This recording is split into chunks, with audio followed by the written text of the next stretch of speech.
Welcome back, everybody. This is the Hollywood Purgatory, where the entertainment industry comes to get judged. And it is time to ring in the new year with our best and worst in movies of 2017. Today's date is January 1st, 2018. It is a new year. The new year has begun. The Houston Astros won the World Series last year, so go Astros. I'm Jeffrey Harris of 411 Mania. On the other end of the line, we have Jay Snook of the Good Men Project. Say hi, Jay. Hey there, how's it going, everybody? All right, so the new year has begun. How are you feeling about 2018 right now, Jay? Not too bad. I mean, it's just the year's only begun, but Yeah. okay, not too bad. Can't complain. What's your overall view on 2017 in terms of movies? There were some really good ones, and there were some just horribly atrocious, painful to watch, just messy films. Really, there just were. But I would say there were some really good films as well, quite a few. Yeah, they were good. There were a few. Yes, there were some good ones. Both ranging from big films and also smaller or all across the board. I think. I mean, yeah, there were some stinkers last year, but I think there were some very good. There was some good work done by some good filmmakers, I think. But we're going to be getting into all of that, right? Yep, So first up, we're going to be going into here's what we're going to do. We're going to start off with the bad stuff, end on the good stuff, and I think we're going to end things on a positive note. But we're going to start with the really sordid, really awful movies, I think, of the year. So this will be my worst movie, my top 5 worst movies of 2017, Jay. And so here's what we're going to do. We're going to list them off from 5 on down. So we're going to start with 5, our rankings from 5 down to 1. So these will be our least worst to the absolute god-awful worst. So here we go. Coming in at number 5 for me was Snowman with Michael Fassbender. This was sort of like a Norwegian noir thriller. It had a great. Here's what's so weird about this movie. It's directed from the director of Tailor, Tinker, Soldier, Spy, Thomas Alfredson, who's a very talented director. Just nothing went right for this movie though.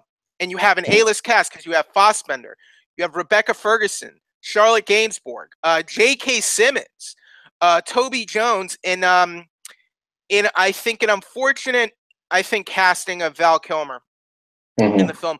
This is my number 5 of the year. It's badly edited. It's badly paced. Nothing makes sense in the movie. I think all the major plot twists are predictable, and it's just really surprising to see all this talent behind such a really bad, awkward film. Am I out of my mind for having this movie at number 5, Jay? No, because this Val Kilmer I think he gave one of his worst performances I've ever seen him do, and it wasn't even his fault. It just was like he shouldn't have been in it, to be honest. Because he couldn't give his best. Right. So no, you're not wrong.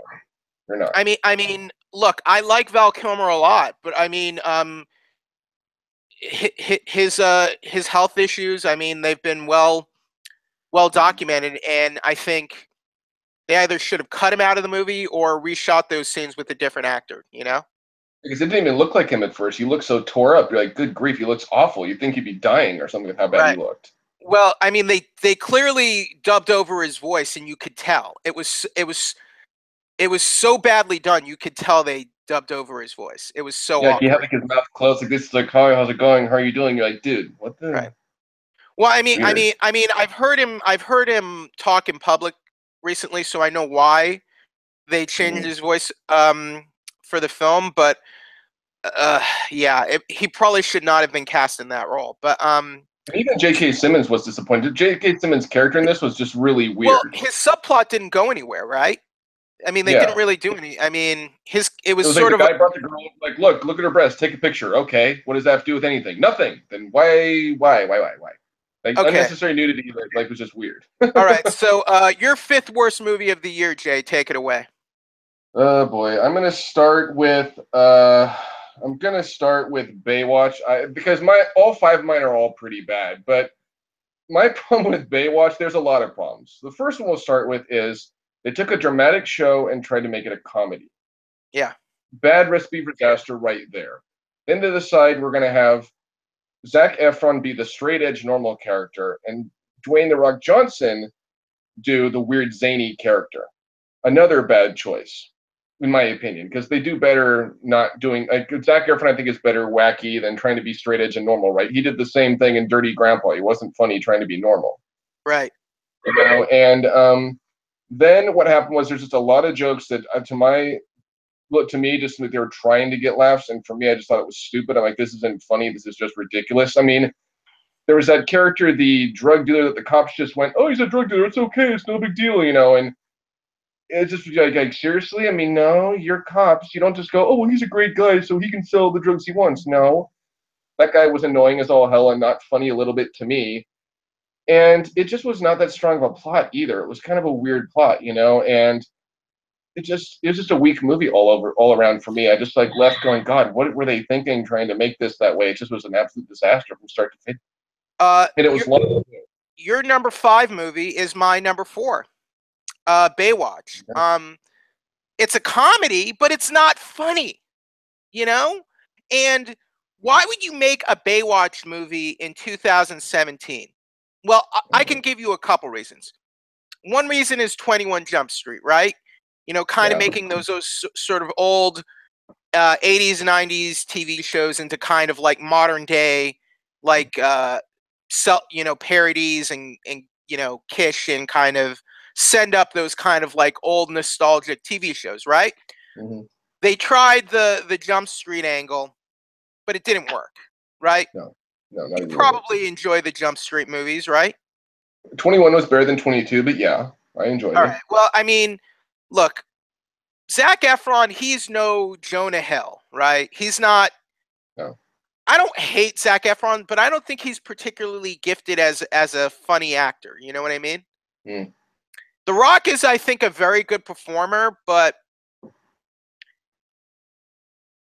I mean, he wasn't really that funny in this movie. And here's my other thing. They're the slow motion. Like you're doing like those slow motion gags. That was like what people were doing 25 years ago to make fun of Baywatch. Like you can go like you've probably watched Animaniacs, right? Mm-hmm. You can go and you can get a tape of like Animaniacs, and you can put it in your VCR or whatever if you still have a VCR. And they were making the same jokes about Baywatch and Animaniacs like 25 years ago. What I'm trying to say is sort of like all the gags and humor were dated, you know? Mm-hmm. I mean that was like the source of humor when you made fun of Baywatch when Baywatch was on. Like, oh, all the slow motion running sequences, right, with the girls in bathing suits. And to me, the movie just wasn't funny. They tried to do kind of like a comedy movie with a serious action plot, but even the action plot was sort of lame. And here's my other problem: like all the like the lifeguards are like the Rock. To me, here the whole humor of the movie should have been over the fact that the Rock as Mitch, like they're trying to solve all these mysteries, right? To me, he's like way overcompensating for his job. He's not like you're a lifeguard, okay? You're not the CIA, okay? That should have been like the humor that you have this uber like musclehead meathead lifeguard, and he's trying to be like this superhero and doing things that aren't his job to do. You know what I mean? To me, and they kind of, and why that didn't work is they play that angle straight. And I didn't think that's what I didn't feel worked about the movie. So, and you know what? To be perfectly honest with you, Jay, pretty much any of these movies on my top 5 worst of the year, pretty much like any of them could be in any order, really, because they're so bad. Yeah. Don't you agree? Yeah, me too, absolutely. Okay, so I guess if we're gonna move on, my 4th one. Yeah, what's your 4th one? I have to put this on there. I have to put Ghost in the Shell. Now, know this right away. I am not a huge Ghost of the Shell fan. I have not Okay. watched animes. I don't really know Okay. much about it going in. So You've my never real watched problem with this, anything Ghost in the Shell before this. yeah. So even looking beside the fact that hey, we have a white character playing an Asian character, besides that, my real problem with this movie was it was just boring. It was slow throughout. Okay. It wasn't exciting. It wasn't interesting. They tried to do the slow motion fighting things too much. They got old Right. real quick. And it just was like the only like the special effects, yes, they were nice, but that was about it. That was the only thing. Like, okay, that looked good, but that was about it. The movie, and of course, the plot isn't that strong either. Not really. It's not that strong of a plot. So Is it a poor man's Blade Runner? I think it was just a poor attempt to try to bring something to the live to like live action, big screen medium, Mhm. big budget, but not really following the source material enough where fans are Okay. first they go, what the hell is this? This isn't that. So there were no performances or anything that impressed you here? Not really. No. It just didn't. I was just bored there. I was like 2 something hours. I was like, this is just like a boring, not exciting at all film. Really was what it was. All right. In a So nutshell. so Jay is not a fan of Ghost in the Shell. Yeah.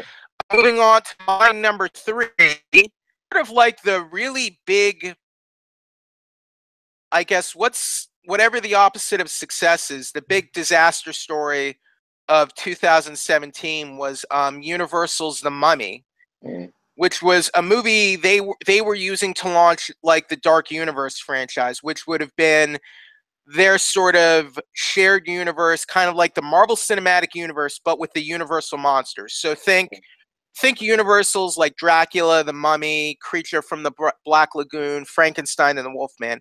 They wanted to do something like that, like with Mm. Marvel, but with the monsters. And Invisible Man. They actually already had Johnny Right, Depp being the Invisible right. Man. Well, probably not anymore. They're not anymore, but we'll get into that. So, to me, the movie is very tonally uneven. Mm. Like, they couldn't decide if they wanted to make sort of like an action movie like the Brendan Fraser films Mm-hmm. or like a kind of straight up horror movie. Mm. Kind of like the older films. The Mummy, like they had Sofia Boutella. I'm sorry if I'm not pronouncing that right, but she played the Mummy. Mm-hmm. I just I couldn't tell if they were trying to make her like the anti-hero or the villain. Mm. Like even though right at the start of the movie she murders her family, and Mm-hmm. then by the end of the movie it's almost kind of like they're kind of using Tom Cruise to circumvent Mm-hmm. Sophia Boutella and make Tom Cruise into the Mummy. Mm-hmm. And here the most embarrassing thing is when the movie starts, you get that Dark Universe logo. Mm-hmm. And it's like Universal has no idea what they're doing. You can't Mm. the Marvel Cinematic Universe, just because Marvel was able to make that happen, doesn't mean you can't just put a bunch of writers in a room Mm-hmm. and say we're gonna do that what Marvel did with the monsters and do it for the modern day. You can't force that to happen. Mm-hmm. And I think this film is representative of that. Mm-hmm. And just so many the writing was bad, bad editing. Russell Crowe was terrible in this movie as Mr. Hyde and Dr. Jekyll. It's Mm-hmm. just sort of a really disjointed, convoluted movie. And I thought the ending was terrible and made no sense. Nothing made sense about this movie to me because okay, here's like Tom Cruise and his buddy, his sidekick in the movie. They're like in the military, right? But like they're also treasure hunters. Mm-hmm. And I'm like, and then the military has them escort this archaeologist who Tom Cruise like had an affair with to like steal her information or something. And I'm like, why is this happening? Why aren't they under arrest? Or it was nothing made sense in this movie to me. And the way Universal attempted to make this into a franchise was embarrassing. And where are all the Dark Universe movies now?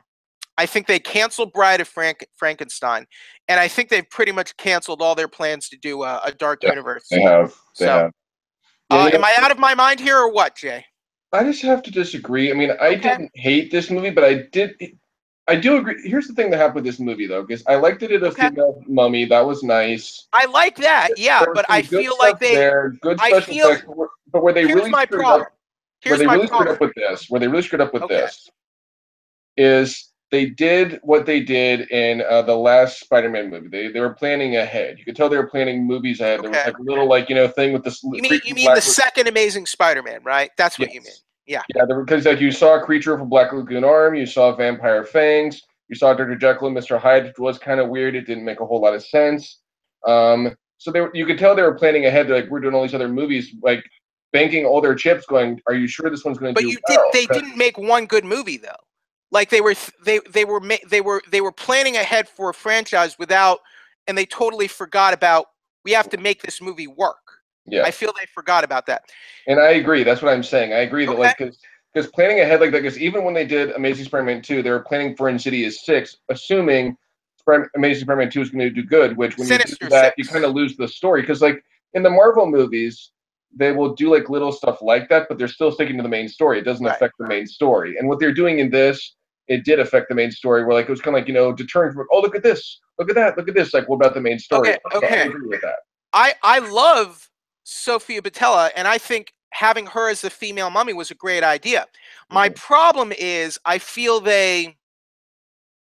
she was undercut by Tom Cruise in the way they were transforming Tom Cruise into a supernatural character in that movie. And I feel they weren't invested in Sophia Botella as that kind of creature by the end of the movie. That was my problem with how they dealt with it. So I think I think even though you wouldn't put it on the worst of the year, we have some common ground there, and Yeah, I some. probably wouldn't watch it twice. I wouldn't be in a rush to All watch it right. twice. Put it So that way. what's your number? Your number 3. Take it away. My number 3 is going to be um, Friend Request. Now, here's why this one's on here. So Okay. the basic gist of this one is it's kind of like meaning to be a horror film with a modern twist with Facebook, right? The main character, I think her name is Susan. Um, I hope I'm getting that right. Is popular college kid, 800 friends, and then a girl named Marina.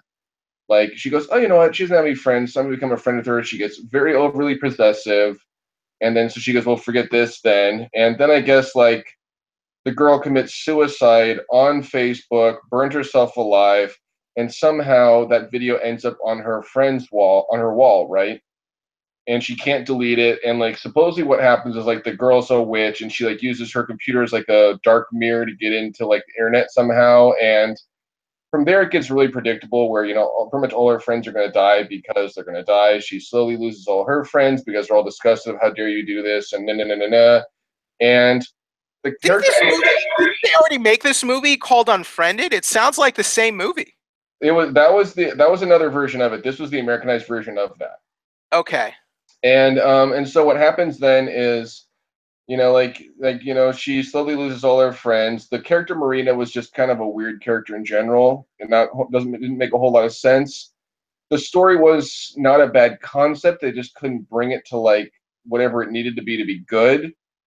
The ending was a little surprising, but it wasn't Huh. enough to really shift the focus. Oh, this is an amazing movie. This was probably the first movie in a while when they're like, "Hey, do you want to review a copy of this?" And I'm like, "No, I'm good, thank you. I just don't really want to watch it again." Because you're just like left going, "Okay, that wasn't scary.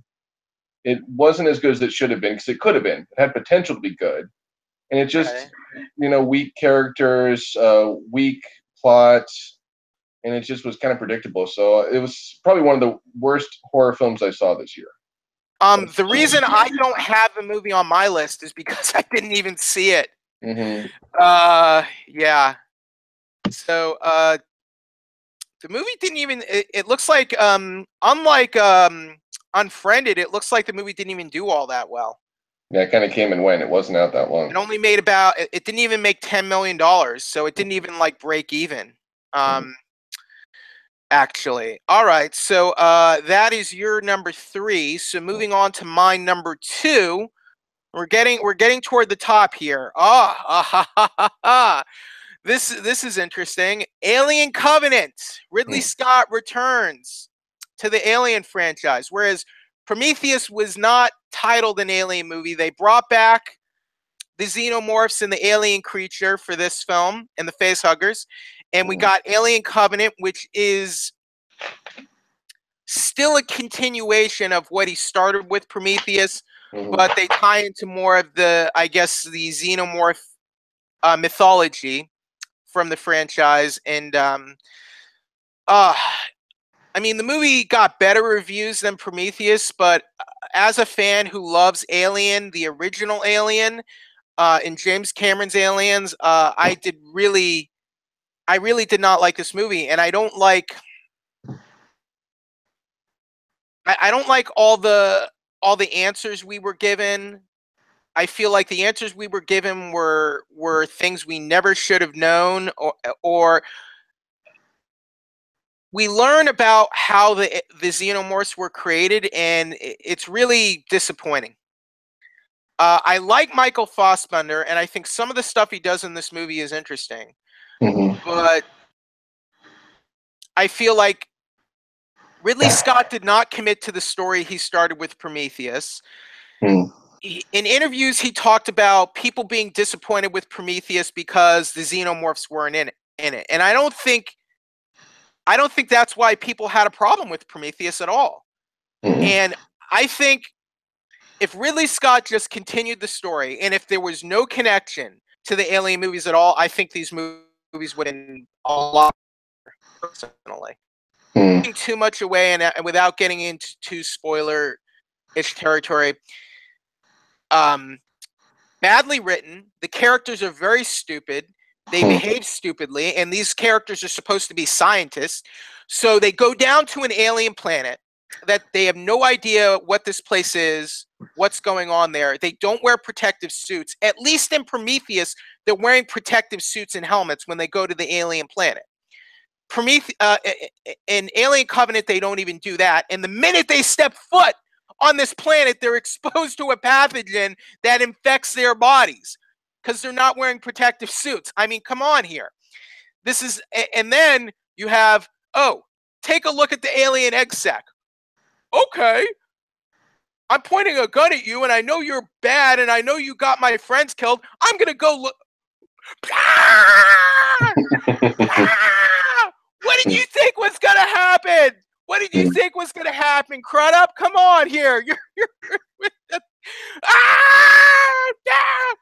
did I look at the egg? He said there was nothing to worry about. Why did I do that? It was like a Family Guy. It was like a Family Guy gag, man. It was so bad. I hope there are no.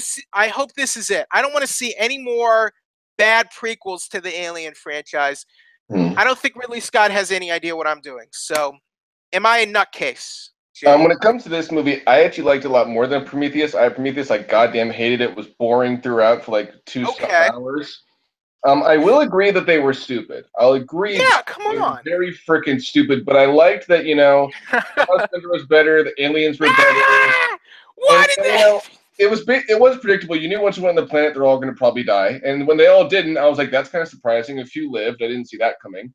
But overall, I liked this. It wasn't a perfect film. It definitely isn't one of my best, but I liked it a lot more than I did Prometheus. You know what I liked about the movie? Here's the one thing I liked about the movie. There are a couple things I liked. Okay. I like Danny McBride playing a serious role. I thought that worked. And I liked the music. I like the way they kind of combined the Jerry Goldsmith music from the original Alien with the music from Prometheus that I did like. So I like that. And I like some of the production stuff, like, the outer space stuff I thought looked neat. But everything else, the writing, story, and most of the acting and characters I thought were horrible. I don't like the direction of the Alien series. Ridley Scott, it needs to be taken away from him. I'm sorry. So that's my number 2. So we're getting closer, but what's your number 2? I had to put American Assassin. I just had to because... See, now I like this movie. And I know you did. Go ahead. But for starters, it's a weird beginning. It's weird where he's on the beach with this girl and they get gunned down and killed. You're like, okay. And then you just see him like later. He's just a drunk, I guess, and he's like and somehow he gets he's not drunk. He's training. Okay, but he's like all depressed and dirty looking, right? Right. And then I guess somehow he gets picked for this like weird position to, I guess, be an assassin by Michael Keaton. He goes to this weird program, and I really didn't like the action in this. I thought it was ridiculous. I Okay. thought the story was good. Like the only part I really liked, there was a part where Michael Keaton's getting tortured that seemed like he had some fun, but that seemed about it. That's like the one That's part where my him and favorite Keaton's having scene in the some movie. fun being there, but that's it. And the story was weak. The characters were weak. It wasn't that Okay. strong of a plot, and I just left going, God, what even was that? Because it just wasn't even what I expected it to be. You know, it was just like this is just a What if, what really about Taylor weird. Kitsch as the bad guy? You didn't like that? No, I just didn't like the movie at All right. all. I left just going, God, that was just a complete and utter waste of time, and I could have gone without seeing it. That's All where right. I was at, really. Jay is not a fan. So let me ask you, like, Okay. what do you think of this film then? I mean, I don't think it's a great film. I think it's just kind of a watchable like action thriller you can just kind of watch over the weekend on like HD or Netflix or something. I thought it was just good enough to be like, okay, I'd watch this, and I thought Michael Keaton hamming it up as this kind of like, old dinosaur kind of secret agent, anti-terrorist dude, I thought was fun. And uh, who's the lead actor? Dylan, is it from Teen Wolf? Dylan O'Brien? No, Dylan O'Brien is the guy who's in the Maze Runner movies, isn't he? Yeah, I think he was the lead in this movie. Yeah, I think so. Yeah, from Maze Runner. It's the same Yeah. guy. Yeah. Yeah, so he played Mitch Rapp. I Mhm. thought he was good. I Mhm. thought like I liked his character because like when you kind of see him make the transition after his girlfriend gets killed, like there he had, to me, he had a quiet intensity I thought was impressive. So Mhm. that's kind of why I liked his performance in the movie. But let me just say, it's not like Die Hard level or anything, or it's not Yeah. like it's not like he's Bruce Willis or anything like that. His better days was John McClane, because the last Die Hard movie was awful. Okay, so Mhm. now we are down to our number one. Hey, Number before one. that, should we do honorable mentions? Should we do honorable mentions I before that? don't really have any honorable mentions for worst of the year, but but I'm just gonna. All right. Do you have any honorable mentions for other movies you Yes. thought were okay? Go ahead. Let's Yeah, I go do there. have a few honorable mentions. Let's go over them real Okay, quickly. go ahead. The Snowman is on there. That's Okay. one of them, just because of many reasons you gave and more. Yeah, just like I had to put Sleepless on it, which was a movie that Jamie Foxx did I because never saw that one. it's just a weird plot. It wasn't a strong plot. It's a weird story, and it just was one of those films you're like, Jamie, what are you doing? Because he's better than that. He can do better than that movie. The sense of ending I had to put on here because it was a weird film with Jim Broadbent where it jumps from like his past into like the present, and the two didn't really ever make sense. The story didn't make a whole lot of sense. It was just like kind of one of those films you're like, I don't even really know what just happened here. I don't fully understand. I do have on there Amityville: The Awakening, which this movie was kind of I was bummed I hated it so much because it's got Kurtwood Smith in it. It's got Cameron Monaghan from Gotham. It's got Jennifer Morrison from Once Upon a Time. It's got a good cast of people, and it just was just like it was weird because this movie got pushed back like 6, 7 times.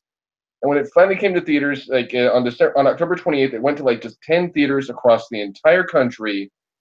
Came and went, and I just like was like, God, this movie was just so predictable, not scary, weak, and just really like if it took that long to make it, let's just go, let's just not make it. Let's just get rid of it. Let's just forget we ever made it, right? Because it just nothing could save it really. And then my last honorable mention before I get into my worst, this was a very close second, by the way. Okay. Father Figures, and Father That Figures did has co- that that did come out last year, like at the very yeah. tail end, right? Father Figures came out just recently. Yeah, but in Yeah, December. yeah, and this movie has Owen Wilson and Ed Helms, Glenn Close. It's got a really good cast of people, a lot of really good like cameos. J.K. Simmons, Christopher Walken. It's got Ving Rhames, Cat Williams in this, so it's got a really good cast. Yeah. My real problem with this movie in a nutshell is it's just like the journey it takes you on completely is a waste of time. You go on this journey, You find out, you know, at the end, like what really is going on, and you're just like, well, then why did we get taken on this journey in the first place when it was completely unnecessary? That's basically what the film was. You're just like, you took us on an hour 40, hour 50 something journey that was completely unnecessary. There was no reason to do it. It was just like nonsensical, pretty much. So it was just like I just was like left going, God, it wasn't only again not funny. It wasn't a funny comedy at all. It's another comedy that tried way too hard to be funny. But it just like the plot was just like, you know what, you could have saved us like a bunch of time here if you had just said something at the beginning instead of having them go on this journey for no reason and wasting all their time. So it was really weird, basically. I think the only other movie I saw of your honorable mentions was The Snowman. Now that we're down to number one, I like this choice a lot because I think when you hear this, to me, this is a movie that I think everyone would like say like, okay, that was really bad. When I was looking at movies last year, I almost forgot this movie came out last year. It came out last year, but it feels like it came out a much longer time ago. I almost forgot that it came out last February, actually. So my choice for the number one worst movie of 2017 is 50 Shades Darker, from the mind of E.L. James, the best work in fiction for the Twilight series ever, is 50 Shades Darker. My God, my God. Now, like, you've heard of The Room, right, Jay, and like Disaster Artist and all that is about the making of The Room. Like, to me, this movie, like from what I've seen of The Room, this movie like trumps The Room just lines that are just so bad that you cackle. You cackle at just the ridiculousness, the absurdity of this movie and the way it was written. Not just that. I saw this and people were roaring at this movie for the entire time it was on. And this movie was not a comedy. Here's what's funny. Like, more people were laughing at this movie than they were during Baywatch, which is a comedy.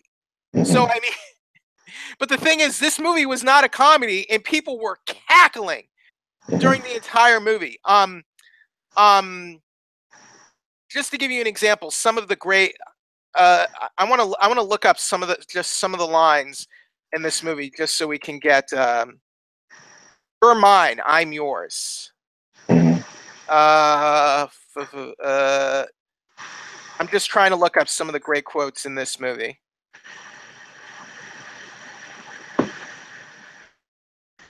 I brought you here to negotiate. You're open to new terms? No rules, no punishments.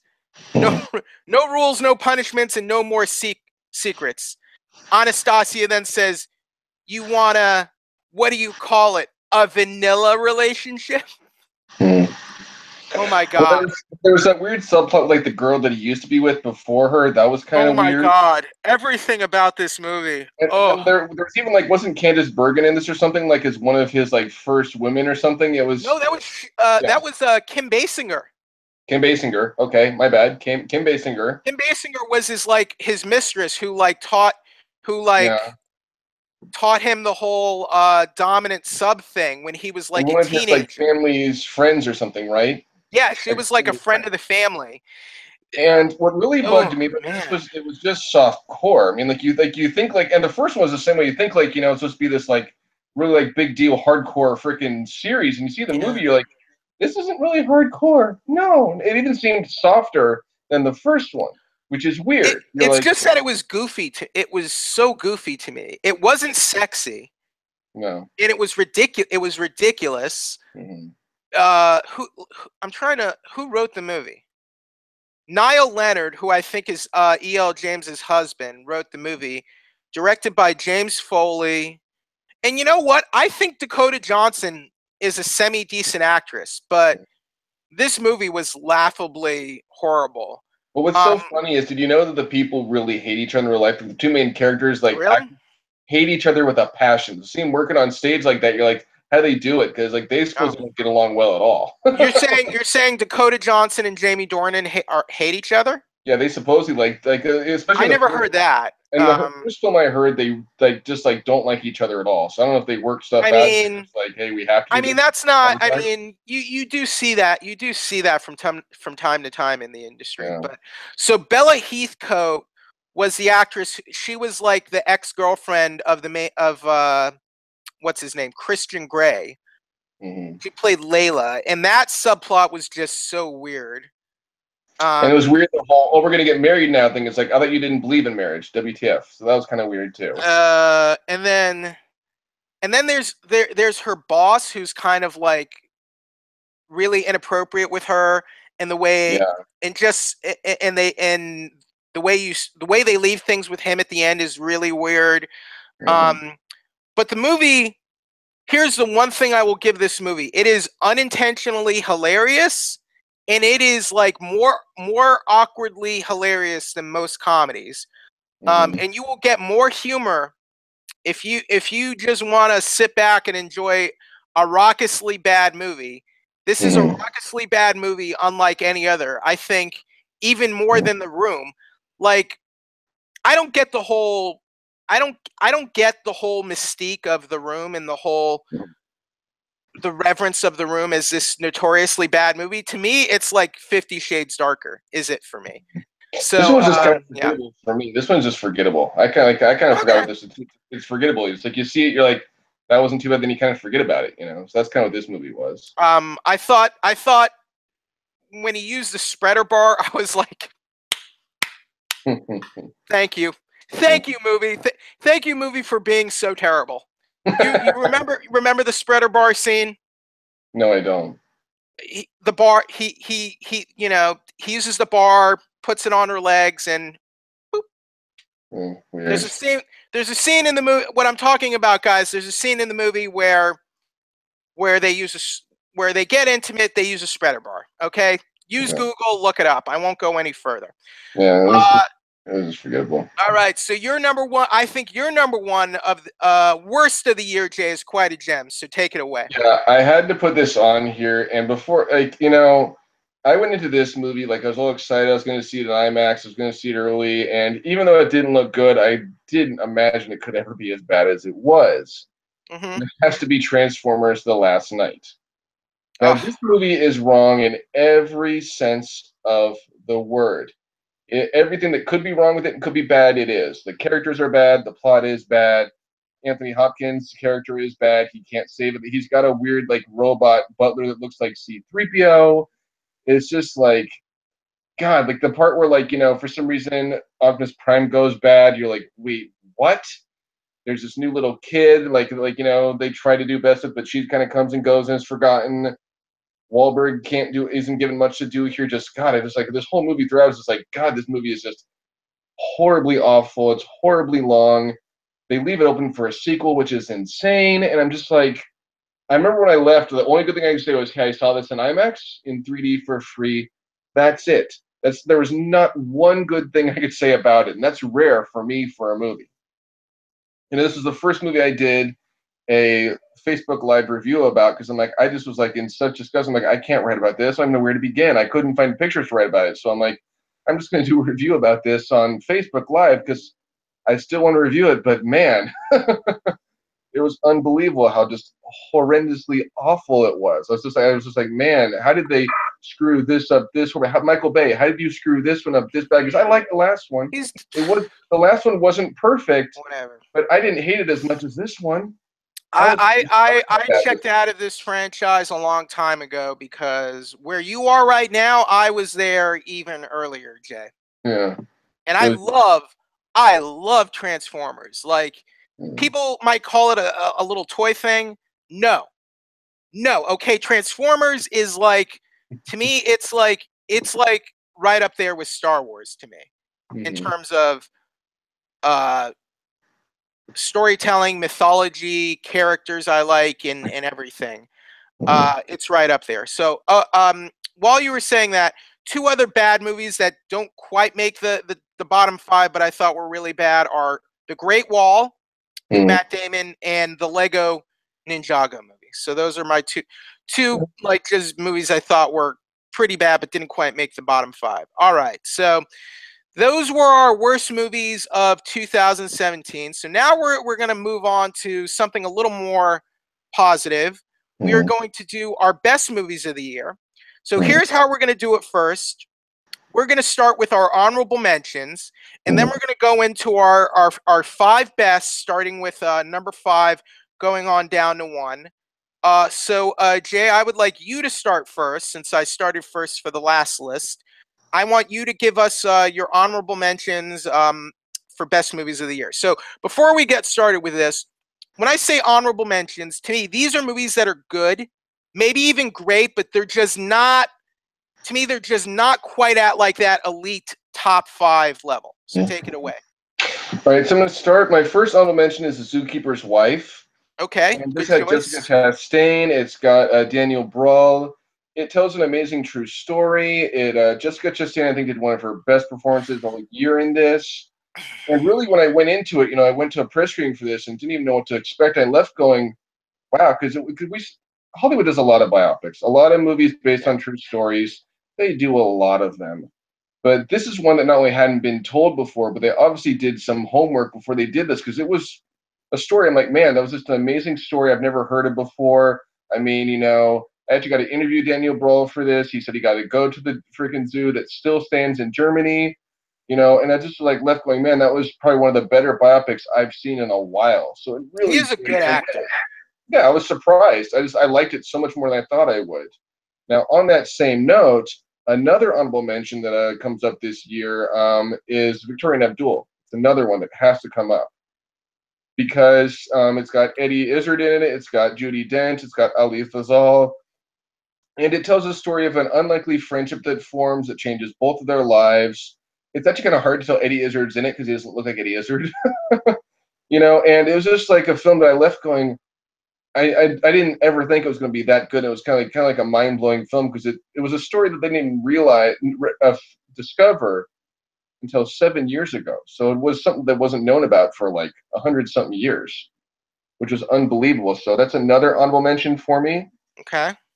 Also have to put on my honorable mention list, Baby Driver has to be on there. Oh yeah, definitely. I like that film a lot. It had a great cast. It's got Jamie Foxx, Kevin Spacey. It's got John Bernthal's in there. I think John Hamm is in there. I mean, it's got an amazing cast of people. I think one of the best soundtracks of the year, in my opinion. The soundtrack was just unbelievable. Every song was wonderful. It got a little messy toward the end for me, but it still was a movie I was like, I really like this. It was really impressive. They did a great job with it, and they clearly knew what they were doing and took a risk and made an amazing film, right? So that's my third honorable mention. Okay. I also have to put on here as an honorable mention, Goodbye Christopher Robin. That was a good one. Good movie. Yeah, it's really good, and it was interesting what they did here. They because it could again just be your usual biopic. Hey, A. Milne, creator of 100 Acre Wood, Winnie the Pooh, all his friends, right? But they go, first he was in the war. He had PTSD. He was having a hard time dealing with it because they didn't know what it was. Hold on, that was a time where they didn't have terms like PTSD. Yeah. He just has it. He doesn't know what he has, right? And he's trying to come up with something to do, and he can't. Then, he builds a relationship with his son. He has that trauma from coming back from the war, and back then they didn't have treatment for that. They didn't have therapy for that. Yeah, and so then what happens is, he starts hanging out with his son, and the world starts being created. Then they show the positives and the negatives of the world being created, which is another really cool thing they did. And the kid who was Christopher Robin in this was unbelievable. Right. I think he was the stealer of the show because he was so good. And Domhnall Gleeson was amazing in this. And Margot Robbie. Robbie was good. I mean, it was just a film that's, again, just like, man, they took such a risk telling the story, but it was like the best way to tell that story. Because here's what I liked about that movie, because it kind of shows like childhood celebrity before that term really existed. Because the stories kind of make his son, who was basically the real life person to whom Christopher Robin in the stories was based. And he kind of becomes a celebrity to children and around the world in real life. And, his parents kind of exploit that at first, but then they kind of see the negative effect it's having on him. I thought that was interesting. And then film. my last one, it was very close to be my top 5, but it isn't, is Thor Ragnarok. I think it just had to be on there Yeah, because yeah. it was the best of the three, in my opinion. It actually had a lot of good comedic moments. There were some really cool cameos. The Stanley cameo is hilarious. The Matt Damon cameo was funny as all hell and unexpected. There were some interesting twists the story went that, like, it's going to change the narrative from then on. So that was kind of cool. The stuff with Doctor Strange was wonderful. I thought Jeff Goldblum as the Taskmaster was just wonderful. He did a great job. And it Yeah, just was Mark like a movie. Ruffalo doing the Hulk again, and Bruce Getting to Banner hear the is Hulk great. speak, getting to hear the Hulk speak was Yeah, great. I mean, that fight sequence was awesome between the two of yeah. them. And so there was a lot of really good stuff here with this movie. So that is my 5 honorable mentions. Okay, so here are a few for me, or maybe more than a few. Like, again, these are movies I really enjoyed and I thought were good. They're just not kind of like at that upper echelon. You know what I mean? Mm-hmm. Like, I think they're good. They're well made, entertaining. Like, I had a really good time with these. Gotta mention Get Out, and I mean, Get Out was a very, very acclaimed, renowned movie last year. I thought it was a great, well done, very surprising, a lot of great twists and turns. It was done on a low budget, but it's a great original script. Mm-hmm. I really like great performances in this film all around. Great direction by a first time director. Think about Mm-hmm. that. This was Jordan Peele. Jordan Peele of Key and Peele directed this movie, making his directorial debut. Did a fantastic job. Daniel Kaluuya was great in the lead role. There are just a couple things that I mean, I don't want to nitpick, but just kind of like it's a really good, well done film. So yeah, it's definitely on there. What else? I have Thor Ragnarok in there pretty much for the same reasons you did. I think it is the best Thor movie Marvel has made. But it wasn't my favorite Marvel movie from last year, to be honest. Speaking of Marvel, Spider-Man Homecoming. Good return for Spider-Man, much better, I think, than both of the Amazing films. I liked it in that they did with Vulture. That was kind of cool how they did that. Michael Michael Caine Keaton was was good in the very movie good as as the Vulture. I guess what I kind of had problems with was that they don't mention Uncle Ben at all in the film. And I know they didn't want to retell his origin and everything, and I'm fine with that. But I just kind of feel like the way they had Tony Stark basically kind of replace Uncle Ben in the story, I thought was I didn't really like that a lot. But a good movie. Wonder Woman, another good superhero movie. Pretty much the only good DC film that was made recently. Justice League, I guess, was okay, but Justice League didn't even make my honorable mention list. The Lego Batman movie, fun, entertaining, not as good as the Lego movie, but decent, fun little movie. I think good movie for kids and families they can watch together. A lot better than the Ninjago movie, which was terrible. What else? Blade Runner 2049. I love Blade Runner. I like Blade Runner 2049. I thought it was a good companion piece. I liked Ryan Gosling and Harrison Ford's performances. It had a lot of interesting stuff in it. But I thought the subplot between Ryan Gosling's character Kay and his holographic girlfriend, to me, that was the best part in the movie. And I think you could have made an interesting. It's a little like Her, I guess, a little bit. That movie Her, remember, with Joaquin Phoenix? I know, I didn't see it, but I know of it.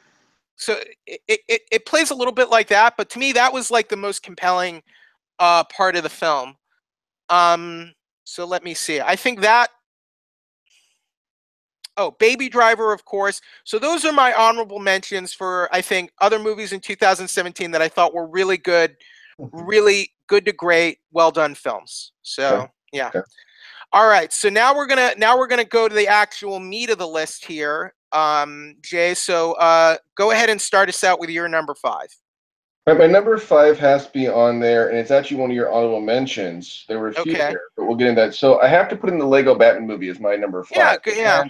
The reason I put it in there is because I agree it's not as good as the Lego movie, but I liked it much more than I thought. It was silly, but it worked. There was a lot of freaking, like, jokes in there about previous Batmans. There was a Batman vs Superman joke in there. There was Batman 60s jokes in there. There was, it was actually worked to have Zach Galifianakis do the Joker. It worked surprisingly enough. And yeah, and the guy who The voiced Joker Batman. was almost like the straight man, really. Yeah, and the guy who voiced Joker, I mean, Batman was really good. He was really Bill funny. Arnett. Yeah, he was silly, but he was Or fun. Will Arnett. The animation was wonderful. The story Will was Arnett. actually pretty good. And yeah, I just left going, man, I laughed harder than I thought I would. I enjoyed it more than I thought I would. And I just was like, man, they just proved they knew what they were doing again with a spin-off that could have really gone bad really easily. So Yeah, I I mean, Ninjago is the perfect example of where it went wrong. And yeah, true. Ninjago, here's something. You said the Lego Batman movie is silly, but it works. Yeah. The Lego Ninjago movie is silly, but doesn't work. Sometimes I agree. Sometimes. All the time, you should agree. Well, all right. Anything else on Lego Batman? I don't think so. I just I'm like there. Well, there is supposedly rumor of a sequel, and I'd be down for a sequel to Lego Batman, easy. Well, they got to make the Lego movie sequel first because they put it off so long. True. All right. So my number 5, I don't think many people would disagree with me having this on the list. Logan. So James Mangold made, he took Wolverine and Hugh Jackman and Patrick Stewart as Professor Xavier, made kind of like really sort of indie drama Western, almost kind of like a Western, really.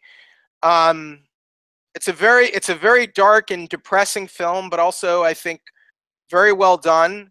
Mm-hmm. I think it's probably Hugh Jackman's most dramatic performance as the character, and I think it's a good kind of send off for some of these characters of the X-Men series too.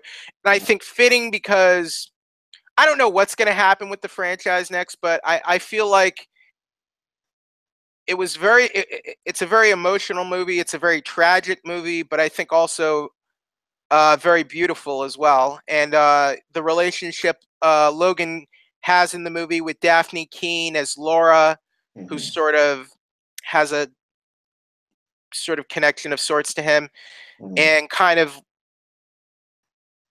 the way it's kind of gone, where kind of like Logan and Professor Xavier, they've lost basically. They're kind of defeated men when we find them, and then they've given up. They've basically both given up on life, but then there's this ray of hope that they have to. They're not there to save the world, but there's one girl they have to try and save, and they're trying to save. And I thought that was very poignant and well done. It made sense for it to be rated R. It was nice to see that. It was definitely interesting to see a weaker Logan, not like the Invincible Logan. So that was interesting, and it had a few interesting twists and turns around. Yeah, it wasn't bad. I enjoyed it. I wouldn't say it was on my honor rolls, but it was good, or top 10. But yeah, it was good. My only problem with the movie was the return of a certain device from the first Wolverine movie that I thought was one of the dumbest things about it that they brought back for this one. That didn't make much sense to me, but that's why it's not higher on the list. Yeah. So that was my number 5. So what is your number 4, Jay? So my number 4, a little bit of backstory at this one was when I heard this movie was being made, because I liked Tim Curry a lot. I liked the TV special version, and I really thought there's no reason to remake this because that version was so good, right? It scared me as a kid so bad, right? I didn't touch it for like 10 years, just from that one little scene with him and Georgie, right? Right. And I started to hear good things about it. Stephen King said he liked it. Has to be It, the remake of It, right? And what's so amazing about this movie is not only does Stephen King liked Dark Tower too, though, so that doesn't matter. Well, fair enough. But this he was right. This he was right because Bill Skarsgård is unbelievable as Pennywise. Of course, the special effects are better. The budget was higher. This film just went places that the other one just couldn't in a million years. And what was really cool too was the kids did a really good job holding their own and holding the story. They were basically the meat of the story, and they did a very good job, all of them, helping this story move along and being the centerpiece of it for the most part. The kid who is Mike on Stranger Things was really good. And I was just like, this was a movie. I was like, man, I didn't expect to like it this much or have it be this good. And they chose unknowns for the most part, which was a good idea, I think.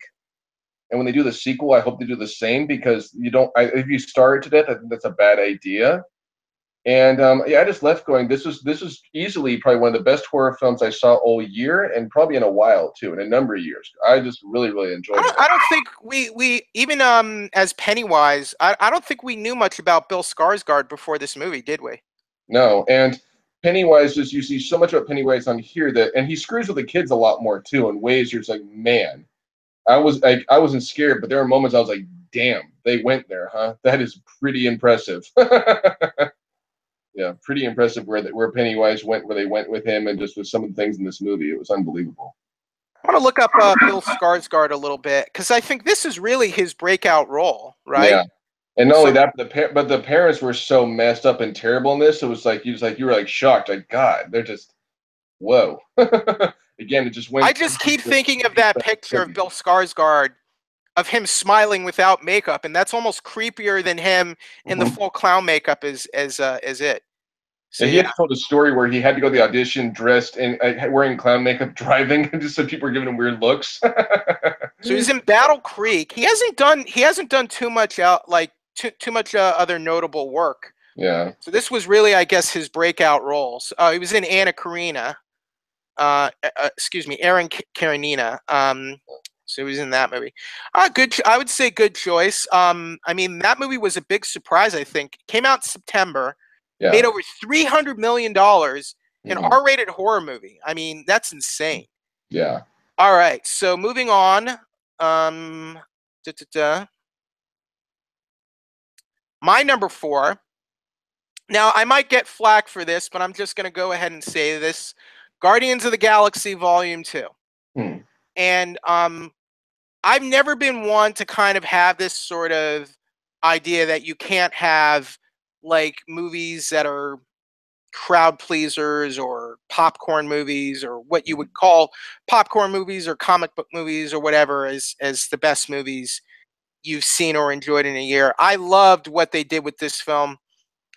I think they made a movie that was, I think, just as good as the original because it was a much more emotional movie and character-based movie. And I think that's where James Gunn deserves credit because he made like a $200 million comic book movie that's very character-centric and very emotional. And I thought it worked great. And I love the relationship between Star-Lord, Peter Quill, Chris Pratt, and Yondu, Michael Rooker.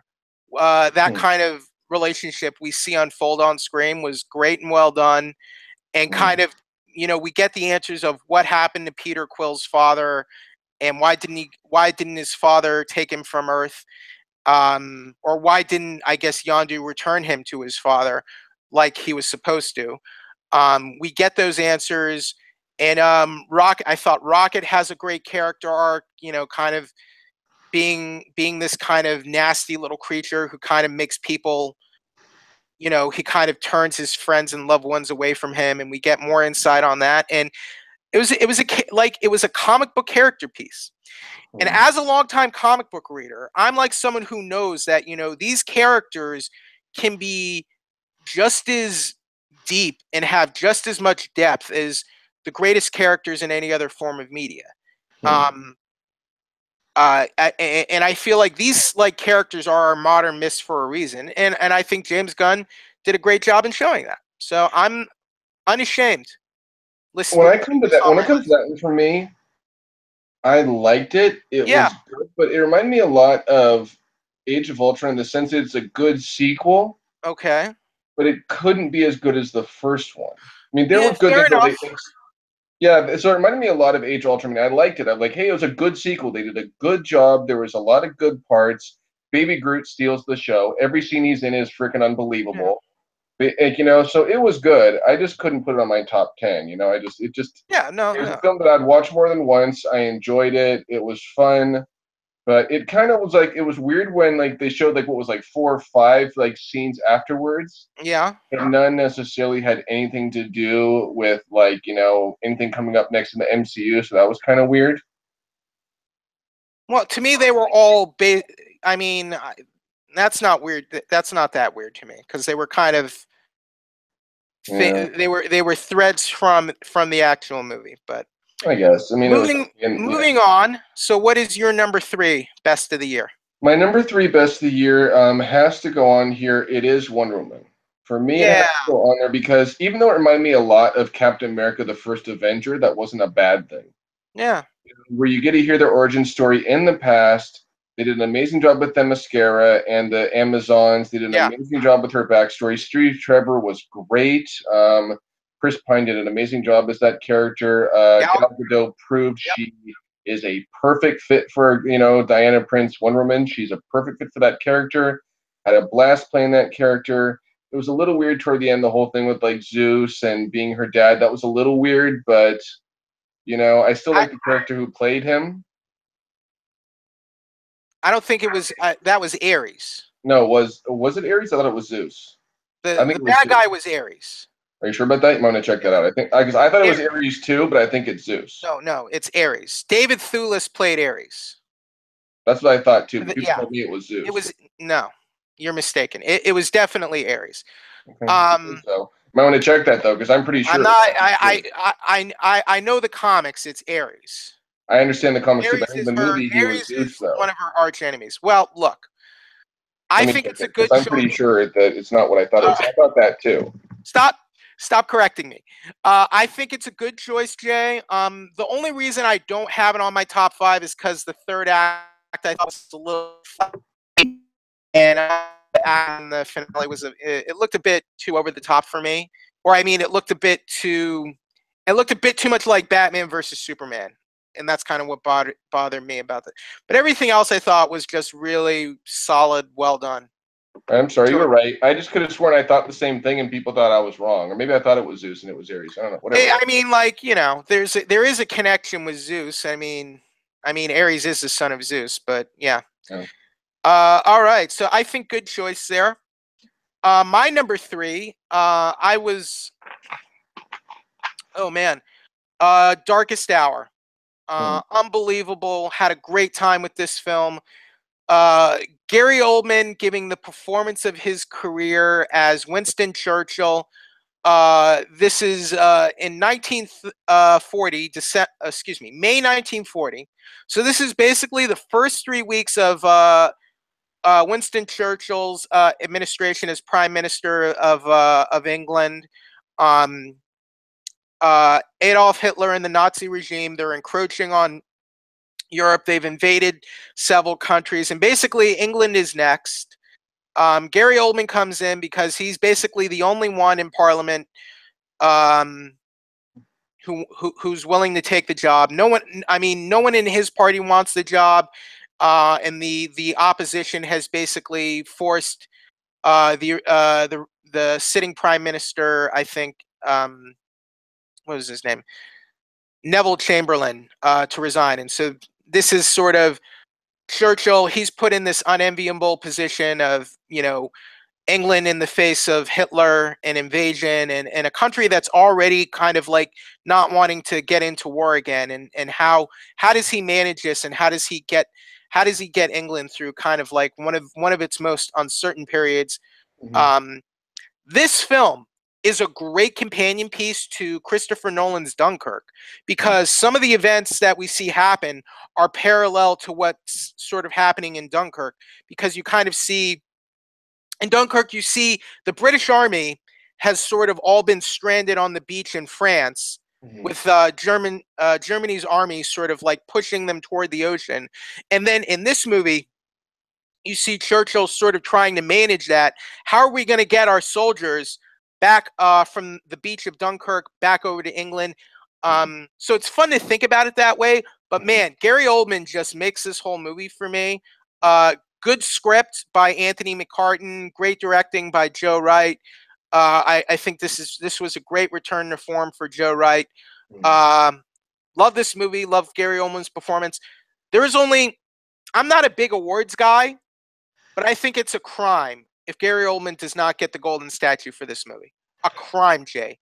I think it would be highway robbery. I would want the whole Academy put in jail if they do not give him the golden statue. I have to say, when it comes to this movie, for me, he does a good performance, but it seemed like he was the best thing about this movie, in my opinion.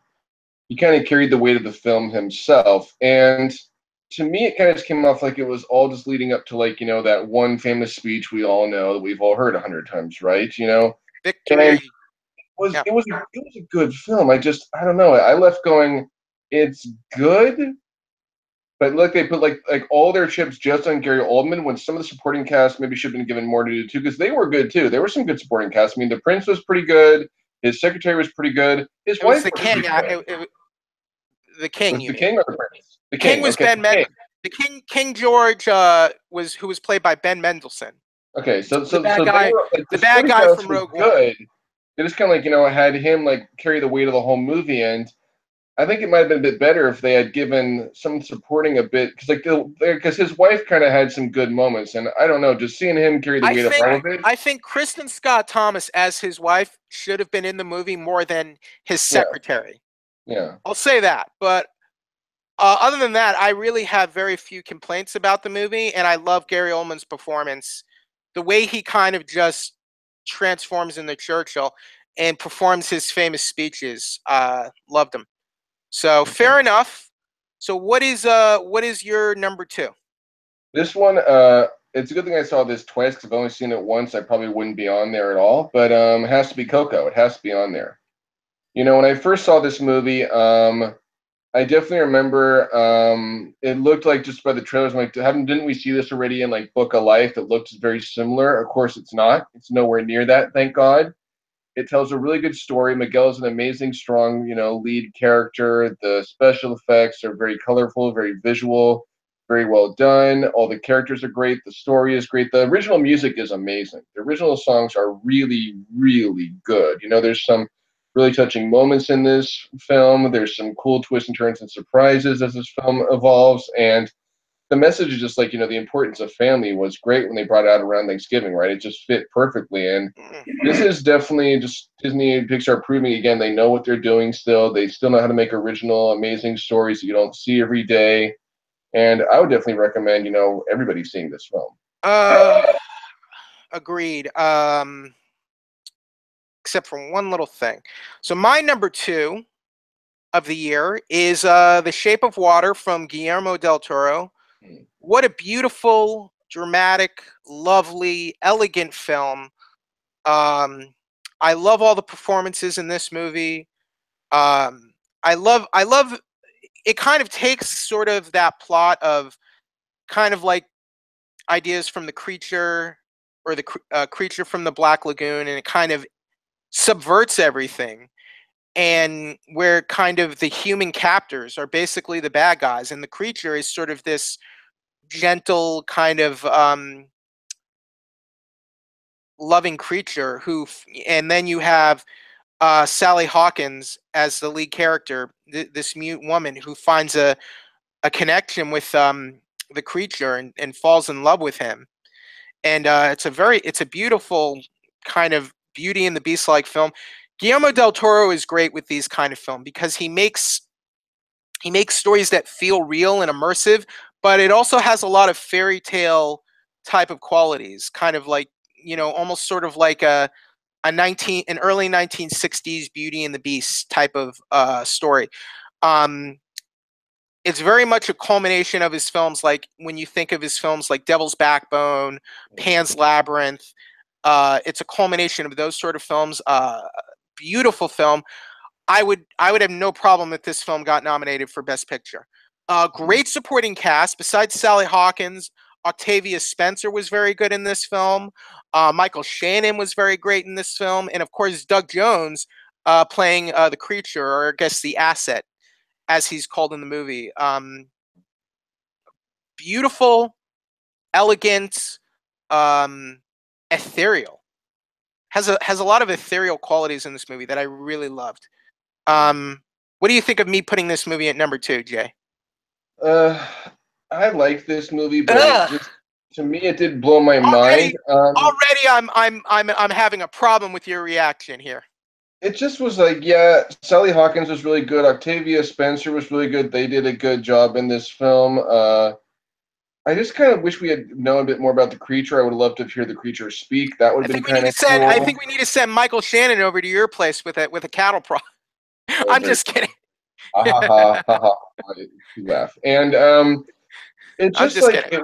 it wasn't bad, but I've definitely seen better Del Toro flicks than this. That's for sure. You know, I just really have. I mean, it was good, but I don't know. It just for me, I was like, I liked it, but I didn't like go, oh my God, this is a must see film now. Because it won't be for everybody, that's for sure. I know that for a fact. You Okay. know, this is really so I liked it, Did we but I get didn't love your it. Did we get your number 2 yet? Yeah, we did. We did Coco was my number two. Okay. All right. So I guess are we down to number 1? Yep, we sure All are. right. So Yeah, yeah. this What's was your number this 1? film was this last film was really impressive because it's shot in my hometown for starters. A lot of the things they show in this movie, I go by every freaking day. Right? There's like you know all these different locations and all that stuff, but that's not why it's my number one. It's a simple coming of age story that somehow is just unbelievably like unlike any other one you've seen. The characters are really relatable, they're really lovable, they're really likable. The story is great. And that has to be Lady Bird. Lady Bird is Okay. probably one of the only 10 out of 10s I gave the entire year. I mean, Larry Meltkoff is great in this. Saoirse Ronan is amazing in this, and it just tells like such a really good, impressive story that I think lots of people can relate to. You know, just with like becoming a teenager, growing up, becoming an adult, and choosing your path and your future and what you want to do and where you want to go. And man, there's really not one thing bad I can say about this movie. I just was absolutely mesmerized by it, like a lot of people have been, and I'd gladly watch it again and again and again. Gladly. I've heard a lot of great things about this movie, and I think that is a good choice, Jay. And one other honorable mention. I'm sorry I forgot this, but was also Christopher Nolan's Dunkirk, which I thought was a very good movie, but I think not quite good enough to be like one of the top 5 best of the year. I personally like Their Finest better. I thought that was much better than Dunkirk. Okay. So my number 1 was another one on your list, and I decided to put Coco on the list because I agree with everything you said, but to me, I've always felt like an animated movie can be like the best movie you've seen all year. And I've never agreed with this sort of glass ceiling that I think keeps great animated movies and stories from being recognized as sort of the best pictures of the year. And you can't deny that that glass ceiling exists because it does. Um, like think about 2016, Zootopia. To me, that was like one of that was 15, I think. Zootopia was 2016.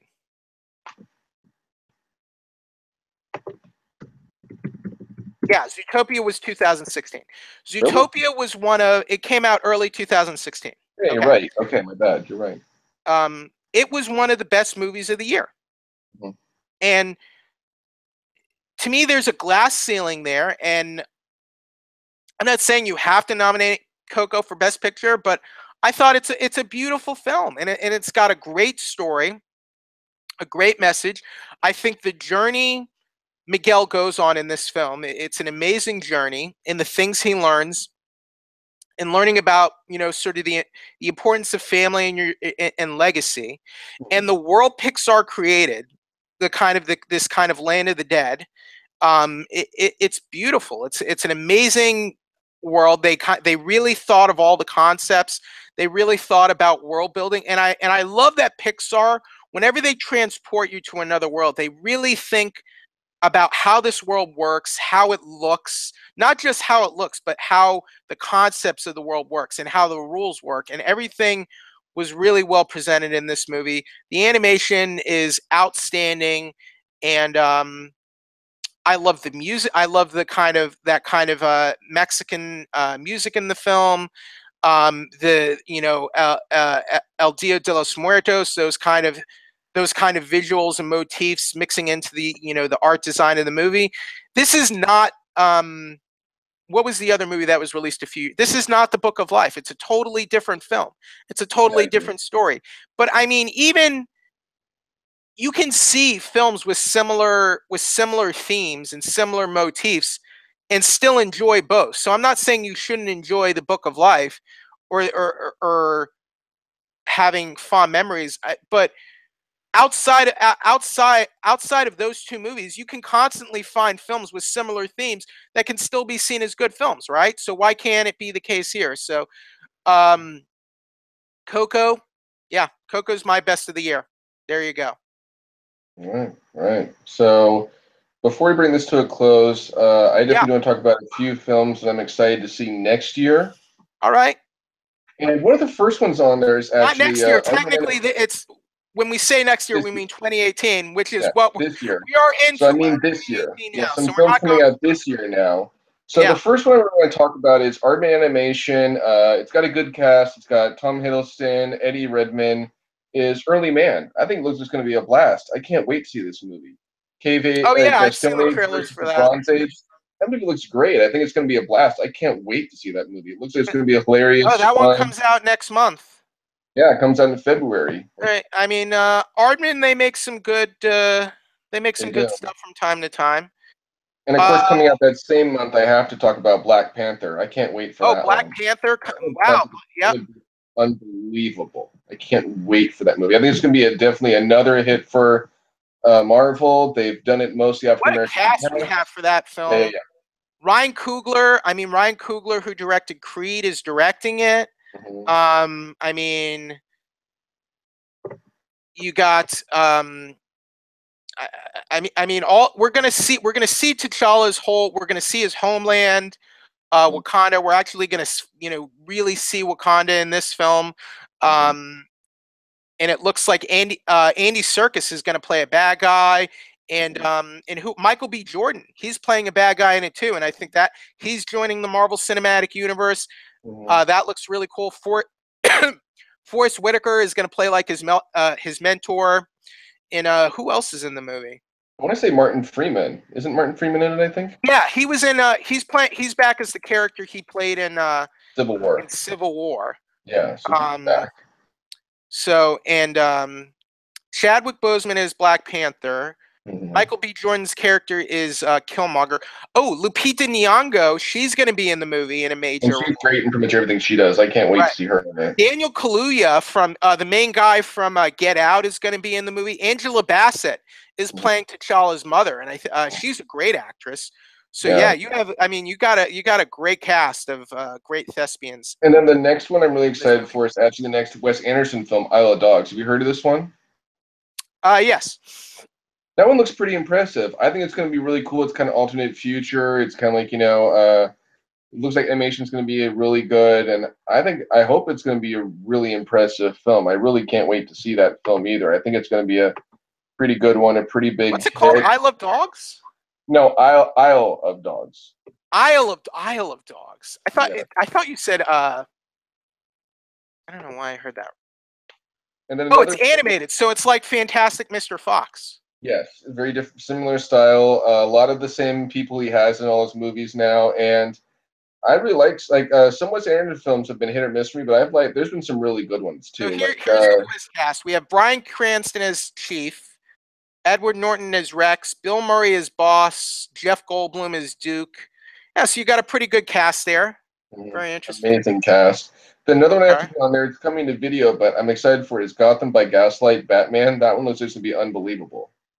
Right. That's kind of like Batman meets Jack the Ripper, right? Yes, that one's going to be really impressive. Another one I'm really looking forward to that comes out this year is, of course, Deadpool 2. We just got so far a teaser trailer, but man. Right, that Deadpool 2 won't be coming out until June, though. So it's going to come out a little later than the original did. Definitely, but still, that one looks like it's going to be hilarious. Let me see here.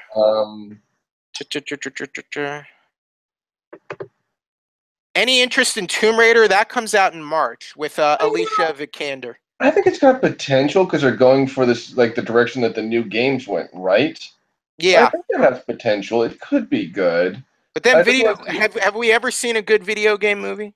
Well, I actually heard the first Silent Hill was good. I Okay. didn't see that movie, All but right. Well, here's a come on, Silent Hill. All right, I've got a couple. I've got a couple for you. I've got a couple good ones for you here. okay. So, March we have Pacific Rim Uprising, the sequel to Pacific Rim. I'm a huge fan of Pacific Rim, so I'm happy we're getting a sequel, even though what's his name, Charlie Hunnam is not coming back as Raleigh. But John Boyega is going to be in it, so I think it looks interesting. Hopefully, it'll be good. Second of all, this is a big one. Ready Player One from Steven Spielberg. Yeah, I really want to see that one. I just got the book. I want to read it so bad, and it looks amazing. I have read the book. I like the book a lot. Yeah. March 30th. So wow, we got a lot of good movies coming out in the next couple months, really. And of course, we can't forget about Infinity War. We can't forget about that. All right, so May 4th. So yeah, so let's just go through the months here. So we got through February and March. All right, well, no. Before we get to Infinity War, April 13th is New Mutants. I don't know. No. We'll see. All right. Yeah. So May 4th we have Infinity War. So yeah, everything's been leading to this, man. So ever since Iron Man and Avengers, we've been waiting to see Thanos as the big villain, and now we're finally gonna get it. So yeah, there you go. That's really, really impressive. So I'm really looking forward to that one. Hold on. So May 25th. All right, Solo. The Star Wars. They just released a picture for that. Do you see the pictures? I don't. Were those? The pictures I saw. I don't think were official though. They've given official ones now, and I think it has potential. It's Ron Howard, and I think it'll be good. I mean, I liked Rogue One, and it looks like but they fired the original directors. They fired Phil Lord and Chris Miller. That's probably a good thing, right? Well, we don't know yet. We haven't seen any footage for the movie. So think about that. I kind of want to see footage before I really make a judgment, but the picture, I'm like, it looks like it'll be good, but we'll see. We're less than 5 months out now, and we haven't seen anything. Yeah, that's a little weird, don't you think? I agree. It's a little the images, I'm sure, I don't think have been confirmed as the real thing. So May 25th is Solo. June 1st, Deadpool. We're getting Deadpool 2. June 15th, The Incredibles 2. 14 years in the making. We're finally getting a sequel to The Incredibles. I still want to see more for that too, but I think it's going to be good. I just want to see. Got a teaser trailer. Very, very teaser trailer. All right. June 22nd, Jurassic World: Fallen Kingdom. Jurassic World 2. We'll see. I mean, it sounds kind of disappointing to me, but what actually comes out sooner on Netflix, it looks good. What? Is something called The Polka King with Jack Black. Comes out like on the 3rd or 4th week of January. That looks good. I haven't seen anything for that yet, but yeah, it's another true story film, different role for him. He was really good in the new Jumanji. The new Jumanji is another honorable mention I forgot. I almost put that on my list. Jumanji, Welcome to the Jungle. Right. That was pretty dang fair good. Enough. Do you like Sicario? Sicario 2 is coming out this year. I don't care. That looks terrible. Wow, harsh. Ant-Man and the Wasp. So think about this. We have Black Panther in February. We have Avengers. We have Avengers 3 or Infinity War in May, and then in July we got Ant-Man and the Wasp, the sequel to Ant-Man. So we're finally going to get. Okay, but I hope it's better than the first one. That's all I can really say. Okay. Hotel Transylvania 3 in July. I don't know if that's a good idea. I just don't know. I mean, I like the first two. I don't think they're great, but the first one was better than the second one. So doing a sequel, we'll see. I mean, I don't know. All right, so here's another big one. James Cameron produces Alita: Battle Angel. This is also based on an. That looks good. I saw that. That looks interesting. Yeah, Christoph Waltz is in that. Yeah, that might be interesting. Here we go again. Literally, Mamma Mia. Here we go again. Also in July. I don't care. That looks terrible. July 27th, which is my birthday, by the way, will be Mission Impossible 6. I like the Mission Impossible movies. So The maybe. last one was all right. All right, all right. And Teen Titans Go to the movies. Huh? I think I heard about that, but I don't know. Have they said much about that yet? Not very much, but so like the current Teen Titans Go series is going to get a movie coming out on July 27th. We'll see. I don't know. Could be good. But... All right. So after that, we have a new Predator movie from Shane Black. That might be good. The Equalizer 2 with Denzel Washington. Mm. The Spy Who Dumped Me. I don't know too much about this. I don't know. Never heard of it. That's a new one to me. Okay, August. Okay, Jason Statham fights a giant shark in The Meg. Ooh. I'm looking forward to this. That sounds awful. Amy Schumer in the Barbie movie. Ooh. Oh, wait. I don't know if she's in the movie. Mm. This is just rumored. I don't know. You know what? Scratch that one. I don't even know if that one's going to be out. I think they are doing. Are they doing this year Toy Story 4? Is that when that comes out? I don't know if that.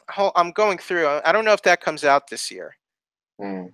A Star is Born. That's going to be more of a drama. Ooh, Venom. Venom is coming out in October. It comes out really soon because it's out in some places now, but it comes everywhere else. It's I, Tonya. That actually doesn't look too bad. I think I, Tonya technically counts as 2017, though, Jay. Well, I'd say no because it's not everywhere yet. It's in like LA and New York. Yeah, but it's not here yet. They gave it an earlier release, limited. Yeah, it's 2017. Mm. So that's because they wanted it to be an awards consideration, so it counts as 2017. Well, the X-Men Dark Phoenix will be toward the end of the year. I don't care. That looks stupid. Ugh. Disney's Mulan, the live-action version of Mulan. That sounds good because they actually have an Asian girl being Mulan. Thank God. like you never know, right? I mean, come on. No, they actually announced it's going to be an Asian girl. Yeah, but it's going to be Emma Stone, which is just boy. Thank God they changed their minds. And they're not. They're saying that they would never have cast Emma Stone in that movie. And then they said it's going to be more drama than and less music. So I think that one's going to be exciting. I can't wait for that. All right. Fantastic Beasts, the new The Crimes of Grindelwald will be in November. Yeah. Wreck-It Ralph 2. I can't wait for that. That looks awesome. Ralph Breaks the Internet. So awesome. Mortal Engines. Interesting. I saw they have a trailer for that online. It's only a teaser, but could be interesting. Okay, so now we're getting toward the end of the year. Spider-Man Into the Spider-Verse, which is the animated one with Miles Morales. And then Aquaman in December from DC. And Bumblebee for Transformers. So hopefully Bumblebee will be better than The Last Night. Yeah. We'll see. They released a photo. They did release a photo for Bumblebee, and it shows Haley Steinfeld and the VW Beetle. So it looks like Bumblebee is actually going to be a VW Beetle in the movie. Interesting. And Mary Poppins Returns, starring Emily Blunt as Mary Poppins. So they're also doing next year. They showed a trailer for it around the end of last year, for a poster for end of last year for they're doing a new animated Grinch with Benedict Cumberbatch being the Grinch. Which you're right. But that's happening, and that is right. That comes out in November. And I kind of wish they weren't doing it, but why? See. Because they can. That's the only reason I can think of. I mean, because sequel? Is it a sequel to the Ron Howard one with Jim Carrey? No, it's just they're just doing it again because. Is it like kind of like the Lorax because they did the Lorax and all that? I don't know. I just because that was Dr. Seuss and it was the same studio. I just think that doing a remake of it when the Jim Carrey one's 5-10 years old, maybe. No, it's old. No, that one was 2000. That was almost 18 years ago. It still seems too soon to do a remake. That's just me. So How the Grinch Stole Christmas with Jim Carrey was 2000. So over 7. It still seems to me I'm just I don't think they should do that. But well, I guess this one's going to be animated. Is it going to be? Yeah, computer animated. But is it going to be How the Grinch Stole Christmas or a different story? I don't know. I think it's just called The Grinch so far. Interesting. There's also another one coming out, I think, this year called Mowgli now, which is that's another Jungle Book. That's the one by Andy Serkis. Yeah, which we'll see how that turns out. I mean, I don't know. It sounds okay. It's got a good cast, but did you like the Disney Jungle Book? No, it's totally different. It's No, but did you like that one? oh yeah, I love that one. Okay. So I was like, I don't know if doing another one so close together, especially with the fact that I think Disney said they're doing a sequel to that Jungle Book one eventually. Well, it was so successful, it doesn't surprise me. It doesn't eat me either, but I'm just like doing another one that's supposed to be darker. I don't know. We'll So see. here's the cast we have. So we have Andy Serkis, the director. Yeah. He's playing Baloo. Uh-huh. Christian Bale is Bagheera. Uh-huh. Benedict Cumberbatch is Shere Khan. Um, Mowgli is I guess a young actor named Rohan Chand. Probably So you know, like in the it other wouldn't one. be so. I mean, Mowgli wouldn't really. I mean, he's a kid. He wouldn't be someone we knew anyway. Naomi Harris is Raksha. Mm-hmm. I mean, it's tough whenever you have like kind of like the same story, Mm-hmm. you know. But they did kind of space it out at least. So It's got a good cast. It's just it was supposed to come out sooner. They pushed it back because of Disney's. right, but but not just that. The Disney one was very well received and it was Yeah. popular, you know. So Yeah. that's going to be a tough. That's going to be tough for that movie, don't you think? Yeah, I just like when I heard about it, I'm like, we'll see. I mean, it could be good, but I don't know. We'll All see. right. So we've kind of gone through the bullet point. Is there anything else you're? Oh, a new Halloween movie. Really? Oh yeah, I heard about that. Where she's coming Kind of back again, Jamie Lee Curtis. You know, right. we'll see if that's good or not. I don't Kind know. of like I guess like a semi sequel. There's a new Robin Hood movie with Jamie Foxx as Little John Oh, and hmm.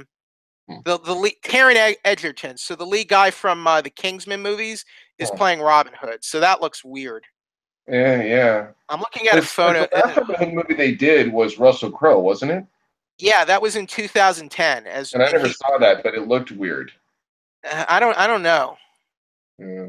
I I don't know about this film. You know, a movie that wasn't on my list that probably is at least an honorable mention for terrible is that a King Arthur Legend of the Sword. That yeah. Ugh, what Look, a weird movie. honestly, this Robin Hood movie looks a lot like that. To be Yeah. perfectly honest. Yeah. Yeah. When are they doing the next Hellboy? Because they said the guy who is Hopper is buffing up to be the new Hellboy. David Harbour Yeah. When's that happening? I out wonder. this year. I think that one will that'll be out in 2019. Okay. Yeah. So we're But the new Wreck-It Ralph, I can't wait to see a trailer for yeah, this. I think you and I both were lucky enough to see that clip at D23, and that right. was such an amazing clip.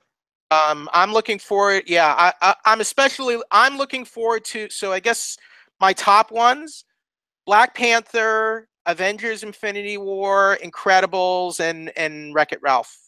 That's off the top of my head. Those are my big. What are your biggest ones for Off this the year? top for me, it's definitely Black Panther, Infinity War, Early Man is definitely on there. Okay. I definitely looking forward to Ralph Breaks the Internet. I can't wait for that one. That one I'm really excited for. And of course, Batman Gotham by Gaslight. I just really want to see that one. That one sounds really, really amazing. I think it's gonna be a really cool, original, fun story. So those are the ones off the top of my head Okay. that I'm All really right. looking forward to see. So that was our year in review of the movies of 2017. Our hopes and dreams for this year. Before we go, any New Year's resolutions you want to share, Jay, with the viewers? Yeah, just really just to try to get a bit, back going to the gym, be a little active more. That's That's good. about it. That's very that's good. I hope to if not get on the Rotten Tomatoes meter, I would like to take steps that will help me move toward getting on Rotten Tomatoes. How's that? That's, I would like to sounds good. possibly join a critics society or association that can help move me toward getting on Rotten Tomatoes. So that is my New Year's resolution for 2018. How's that sound? Nice. All right, Sounds great. good. Everyone, I hope you have a safe and happy New Year. Thank you for letting us in to your computers and what have you. Thanks for watching. We will be back very soon. So happy New Year to you all, and be safe and behave. Thank you. Yes.